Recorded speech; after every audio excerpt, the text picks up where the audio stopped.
Education arena में मैं आज एक बार फिर से आपके साथ हूं।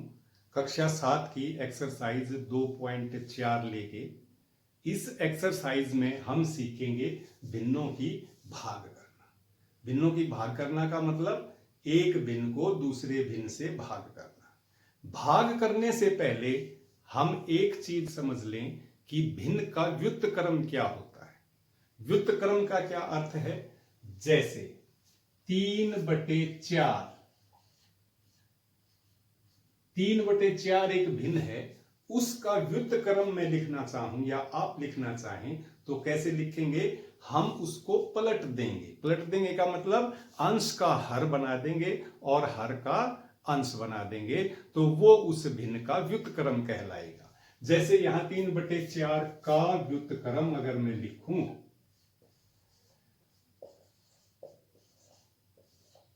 तो वो हो जाएगा हमारे पास 4/3, यानी कि उसका उल्टा।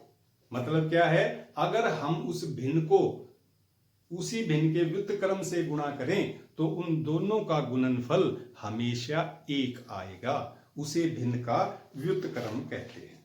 अब इसी क्रम में आज हम अपनी एक्सरसाइज 2.4 करेंगे, जो कि बिल्कुल अगर हमें गुणा करना समझ में आ गया तो भाग करने में कोई भी हमें समस्या नहीं आएगी।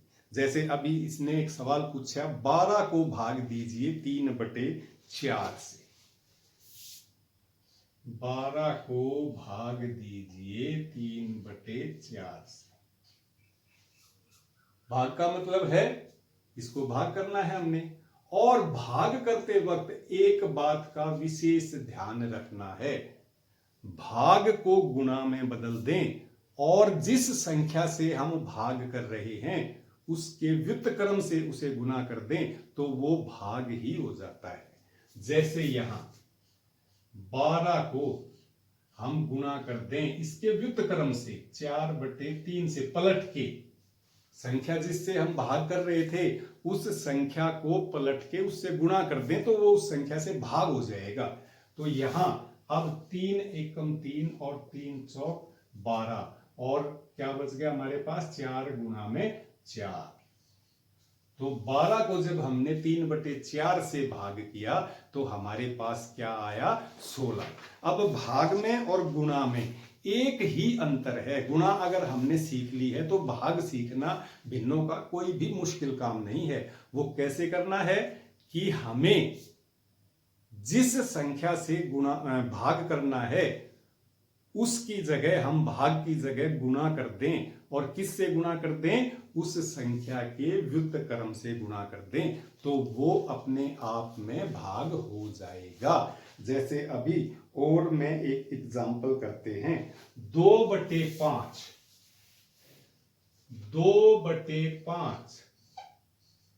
को भाग करें किससे? 1/2 से।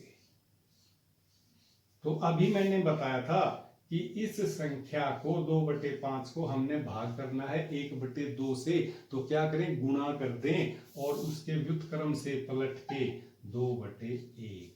हमारे पास क्या आ जाएगा? गुणा हमें पता था अंश की अंश से, हर की हर से, तो 2 गुणा 2 और बटे में 5 गुणा 1, यानी कि हमारे पास आ जाएगा 4 गुणा 4/5 इसका आंसर। तो ऐसे हमने इन सवालों को, इसमें केवल 4 ही सवाल हैं, इन चारों सवालों को इसी प्रकार से हमने 2.4 एक्सरसाइज के सवालों को करना है। इसमें कोई भी मुश्किल नहीं है। गुणा समझ में आ गई तो भाग अपने आप समझ में आ गया। तो आज इस 2.4 एक्सरसाइज के सभी सवाल हम हल करेंगे। उम्मीद है आपको ये सारी बातें, भिन्नों की गुणा, भिन्नों की भाग, आपको अच्छी प्रकार से समझ में आई होगी। इससे पहले कक्षा 6 में आपने भिन्नों को जमा करना और घटा करना सीखा था, जो हमने एक्सरसाइज 2.1 में रिवाइज भी किया था। तो अब आपने चारों ऑपरेशंस उसके सीख लिए हैं। क्या क्या? जमा, घटा, गुणा और भाग। अब भिन्नों के कक्षा 7 तक के हमारे सवाल समाप्त होते हैं। अब आगे अगली कक्षा में मैं दशमलव के बारे में आपको बताऊंगा कि दशमलव, जैसा कि हमारा नाम था भिन्न, भिन्न हमारा काम खत्म और किसका रह गया अब, दशमलव का। तो अगली कक्षा में मैं आपको दशमलव के बारे में बताऊंगा और जल्द ही दशमलव को लेकर आपके सामने उपस्थित होऊंगा। धन्यवाद।